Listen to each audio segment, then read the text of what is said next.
오늘도 한 주의 이슈를 탈탈 털어드리는 이은혜 위원 나와 계십니다. 어서 오십시오. 네, 안녕하세요. 인물 탈곡기 예. 이은혜입니다. 오늘은 어떤 인물을 들고 나오셨어요? 네, 살다 이런 도둑놈 우리가 또 본 적 있습니까? 앞에서는 투자를 강요하더니만 예. 뒤에서 기습 체포를 시전한 아주 대한민국을 호구로 아는 그 사람 바로 미국 대통령 도널드 트럼프를 오늘 두 번째로 좀 탈곡해 보려 합니다. 예, 정말 분노스러운 뉴스였어요. 아직도 체포 현장 영상이 생생히 기억나는데 말이죠.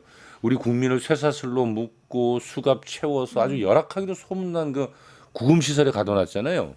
네, 이 동맹에게 이런 굴욕을 안겨준 트럼프 도대체 그 뇌 속에 뭐가 존재하길래 그런 짓을 하나 많이들 궁금하실 텐데요. 오늘 그의 뇌 구조를 탈탈 털어서 트럼프를 좀 이해해 보려고 합니다. 그러시죠. 첫 번째 키워드는 뭡니까? 네, 첫 번째 키워드 뼛속까지 인종차별주의자입니다. 인종차별주의자. 네, 그의 인종차별적 발언 너무 많아서요. 아마 뉴스들로도 많이 접하셨을 텐데 다 언급하기가 힘든 수준입니다. 하지만 몇 개만 좀 골라봤습니다. 먼저 지난 대선 과정에서의 발언인데요. 이민자들의 급격한 유입이 미국의 집값을 상승을 좀 부추긴다 이렇게 비판하면서 이민자들이 나쁜 유전자 때문에 강력 범죄를 일으킨다라고 주장했습니다. 예, 국경을 통해서 들어온 사람 중 13,000명이 살인자였다 이런 말을 하면서 예. 살인자는 그 유전자를 갖고 있다. 이제 우리 주변에는 나쁜 유전자가 많이 있다고 말했습니다. 일종의 공포를 조장하면서 혐오를 또 부추기는 건데요. 그렇죠. 가령 이런 말도 합니다. 카멀라 해리스에게 던진 표는 4천만 혹은 5천만 명의 불법 외국인들이 우리의 국경을 넘어와서 당신의 돈과 일자리, 생명까지 앗아가도록 허용하는 것을 뜻한다. 뭐 이렇게 말한다든지 어린 미국인 소녀들이 무지막지한 외국인 범죄자들에 의해 강간과 엽기적 성폭행을 당하고 그들의 손에 목숨까지 잃고 있다. 이런 말도 서슴지 않고 내뱉었습니다. 그런데요, 이민자들이 사는 지역이 다른 지역보다 범죄율이 더 높다라는 통계는 미국에 존재하지 않는다고 합니다. 예. 오히려 이민자들이 비이민자들보다 범죄 저지를 가능성이 적다는 정반대의 연구 결과는 또 존재하거든요. 한마디로 근거도 없이 거짓된 혐오 발언을 쏟아낸 겁니다. 그 지난 대선 과정에서 이민자들이 개랑 그 고양이 잡아먹는다 뭐 이런 말도 했잖아요. 네, 무려 TV 대선 토론에서 그러니까 한 말입니다. 오하이오주 스프링필드에 체류하고 있는 IT 이민자들에 대한 얘기였는데요. 그 이민자들이 이웃들의 반려견 고양이를 잡아먹는다 이런 주장을 내놓은 겁니다. 그러면서 자기가 취임하면 IT 이민자들의 체류 자격을 박탈하겠다 이렇게 공언하기도 했고요. 우리가 이준석 많이 기억하실 텐데요. 네. 이준석이 트럼프 보고 배웠나 싶더라고요. 우리 한번 털었었죠, 이준석. 이준석의 경우에서도 그랬지만 예. 영향력 있는 정치인의 발언은 곧 대중들로 하여금 이 혐오의 빗장을 스스로 열어 제끼게 만들잖아요. 그러니까요. 실제로 트럼프의 이 개 고양이 먹는다 발언 이후에 예. 오하이오주 스프링필드시 곳곳에서 예. 폭탄 테러 위협이 벌어졌습니다.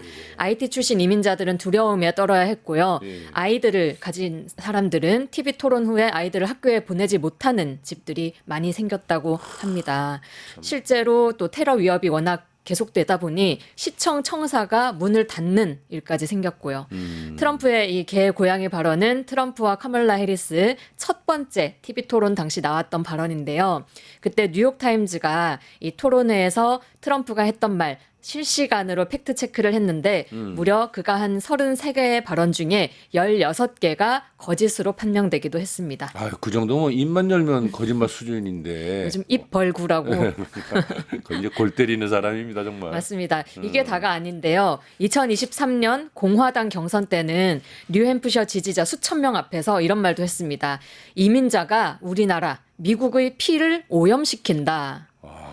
이런 발언했는데요. 덧붙여서 남미와 아시아, 아프리카 출신 이민자들이 들어오면 범죄가 엄청날 거고 테러리즘도 커질 거다. 이런 말도 붙였습니다. 피를 오염시킨다 뭐 이런 말은 좀 나치가 하던 말 아닙니까? 그렇죠. 여기서 두 번째 키워드입니다. 예. 히틀러 도플갱어. 히플로 도플갱어. 이민자들이 피를 오염시킨다. 예. 이민자들은 뭐 강력 범죄를 일으키는 유전자를 가진다. 이런 게 모두 유대인 학살의 근거가 됐던 그렇죠. 논리잖아요. 예. 실제로 히틀러가 나의 투쟁이라는 책에 독일인의 피가 유대인에 의해 오염되고 있다. 라고 정확하게 주장한 바가 있습니다.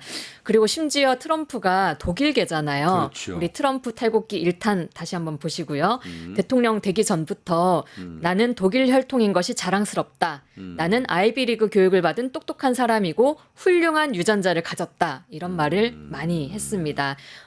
트럼프의 전기를 쓴 작가가 있는데요. 마이클 디 안토니오라는 사람은 트럼프에 대해서 이렇게 얘기했습니다. 트럼프는 인생을 살면서 배우는 가치보다 유전적 특성이 훨씬 중요하다고 말하고는 했다. 그는 사람을 집단으로 판단하는 인간이다. 이렇게 평가했습니다. 굉장히 위험하군요, 정말. 예. 이런 발언들을 좀 종합해 보면 예. 실제 뭐 드러나진 않더라도 트럼프가 히틀러를 롤모델로 삼고 좀 자랑스럽게 생각하고 나치식의 어떤 논리에 동조하고 있을 거다 이렇게 충분히 유추를 해볼 수 있을 것 같습니다. 우리나라 한 언론에서 히틀러와 트럼프의 유사점을 분석한 표가 나왔는데요. 표가 막 나오고 있네요. 네, 지금. 한번 읽어보면 무릎을 네. 탁 치게 됩니다. 먼저 둘 모두 인종주의를 이용해서 권력에 접근했고요. 히틀러는 유대인, 집시 대량 추방을 주장했다면 트럼프는 이민자와 무슬림의 추방을 주장을 했죠. 예. 또 히틀러와 나치당이 내세운 슬로건이 위대한 독일의 재건설이었거든요. 이거 귀에 익숙하죠. 예, 마가. 트럼프는 미국을 다시 위대하게 이것도 똑같잖아요. 예. 그리고 소수 집단을 희생양을 만드는 것도 똑같습니다. 히틀러는 유대인에게 모든 문제의 책임을 전가했다면 트럼프는 이민자 때문에 집값도 오르고 일자리도 사라지고 범죄도 들끓는다. 이렇게 희생양으로 전가를 시켰습니다. 히틀러도 트럼프도 사회 경제적인 불만이 높은 좀 중하층 계급의 지지를 기반으로 한다는 점도 똑같고요. 그 지지층의 폭력과 그로 인한 사회적 갈등을 용인하고 더 부추긴다는 것 역시 아주 꼭 닮아 있습니다.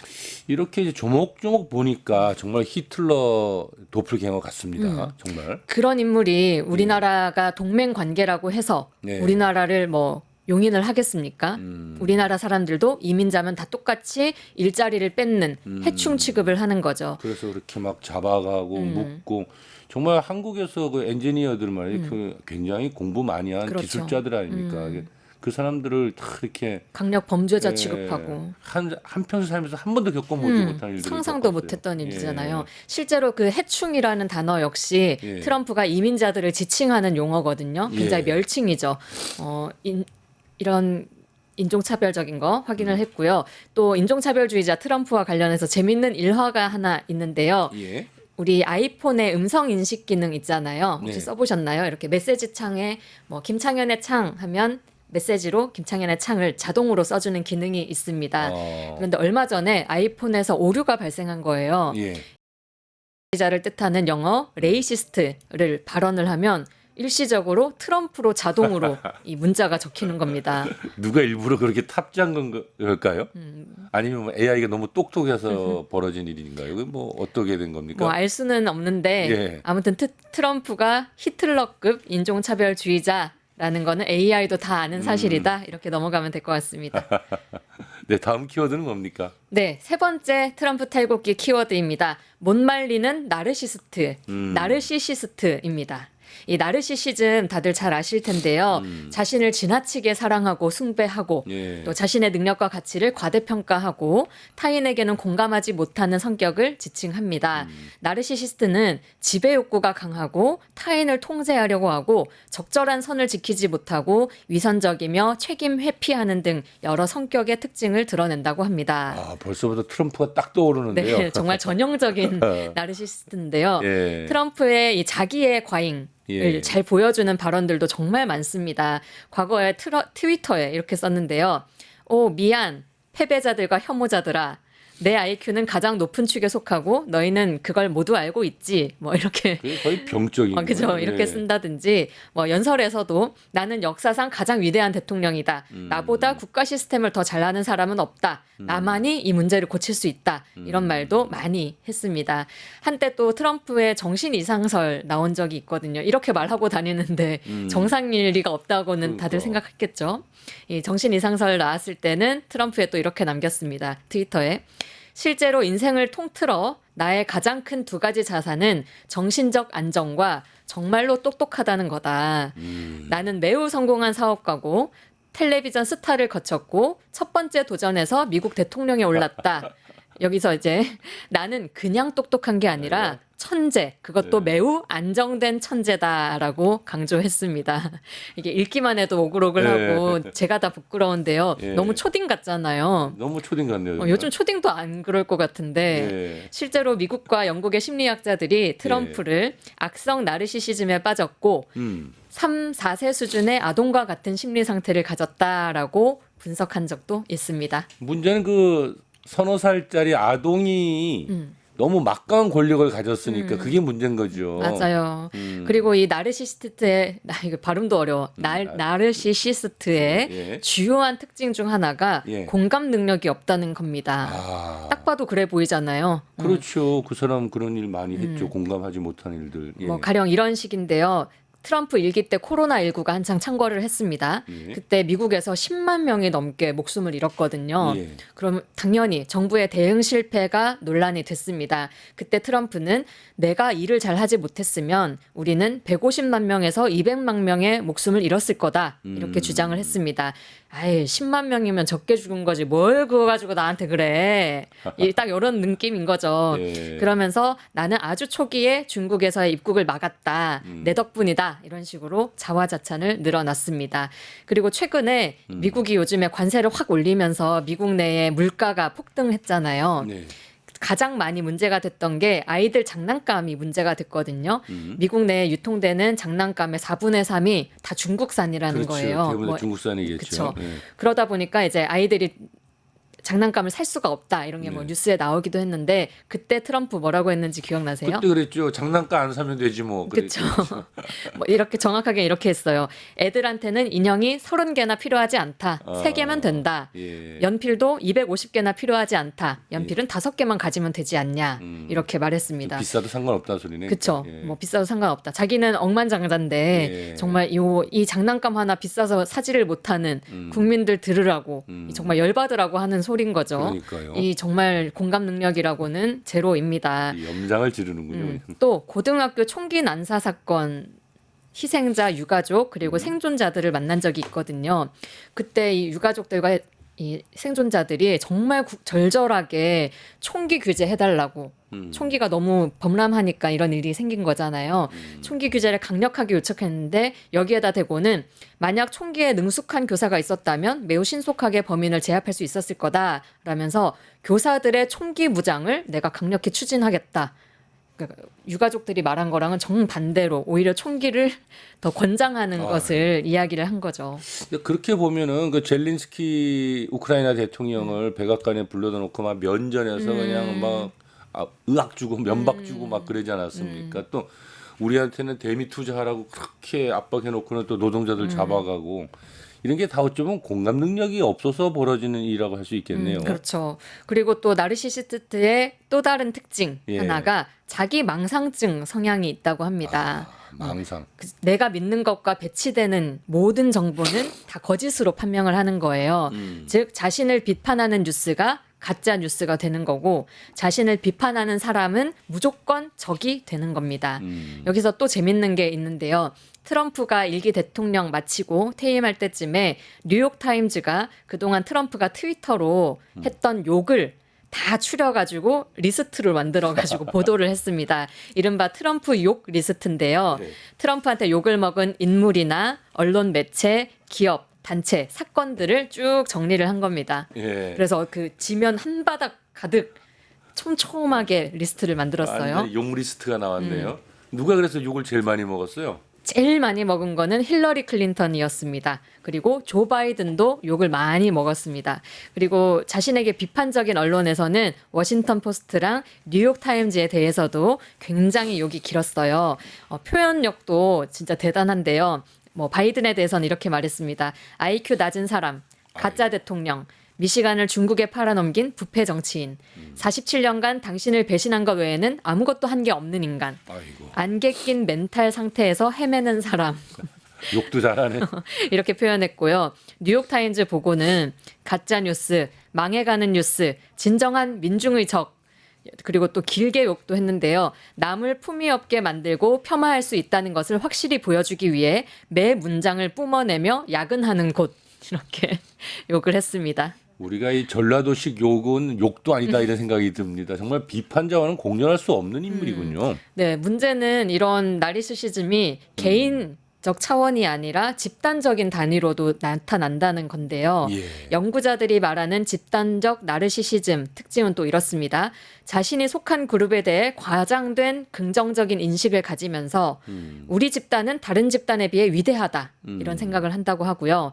그리고 외부로부터의 인정을 중요시하는데 가령 다른 집단은 우리 집단의 위대함을 똑바로 알아야 된다 이런 식인 거죠. 그러면서 집단의 이익에 반하는 세력의 존재에 대해서 과장된 위협을 느끼고 집단에 대해서 하는 공격, 집단을 향한 공격을 곧 자기 자신을 향한 공격으로 받아들이고 화와 복수의 방향을 그 자기 이 집단의 적대적인 그룹이나 개인을 향한다 이런 것에 좀 특징이 있습니다.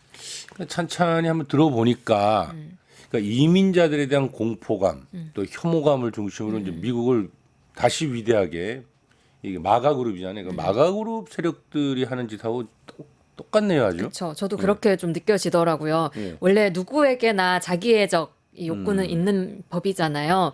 미국의 한 정신의학자는 트럼프의 나르시시즘이 미국 국민들이 가지고 있는 그 나르시시즘적 욕구와 상처를 보상해준다 이렇게 좀 분석을 하더라고요. 지금 원래 미국 하면 최강, 뭐 진보, 기회의 땅, 뭐 이런 성공 이런 것의 이미지. 이 집단적으로 자부심을 가지고 있는 나라잖아요. 그런데 지금 많은 미국인이 미국 역사상 가장 위기라는 공포에 휩싸여 있고 아까 그런 세계 최강이라는 미국인들의 집단 정신이 상처를 받고 있는 상황인데 이거를 트럼프의 그 나르시시즘 내가 제일 잘났어 내가 제일 잘 나가 하는 예. 그 모습을 보면서 보상을 받고 위로를 받는다는 거죠. 제가 뭐 심리학자는 아니어서 이런 뭐 기사들이나 분석 자료들을 쭉 보긴 했지만 뭐 정확하게 분석하긴 힘들지만 어쨌든 트럼프가 선두에 서서 지금 미국에 있던 집단적인 광기를 불러일으키고 있는 거는 확실해 보입니다. 예. 다음에는 김태형 그 소장님 이 심리학자를 모셔놓고 한번 더 들어봐야 될 것 같아요. 그쵸, 네. 예. 오늘 인물 태극기 여기까지 하죠. 네, 예, 이은희 의원 수고하셨습니다. 네 감사합니다. 유튜브 구독하고 실시간 채팅과 댓글을 남기시면 매일매일 7,000TTCO를 드립니다. 참여 방법은 통통물 어플을 다운로드하고 회원가입과 로그인을 해주세요. 마이페이지에서 나의 회원 고유 번호를 복사해주세요. 유튜브 구독 후 실시간 채팅이나 댓글창에 고유 번호를 한 번만 입력하면 준비 끝! 지금 유튜브 채팅과 댓글 쓰기 참여하고 7,000TTCO 받아가세요.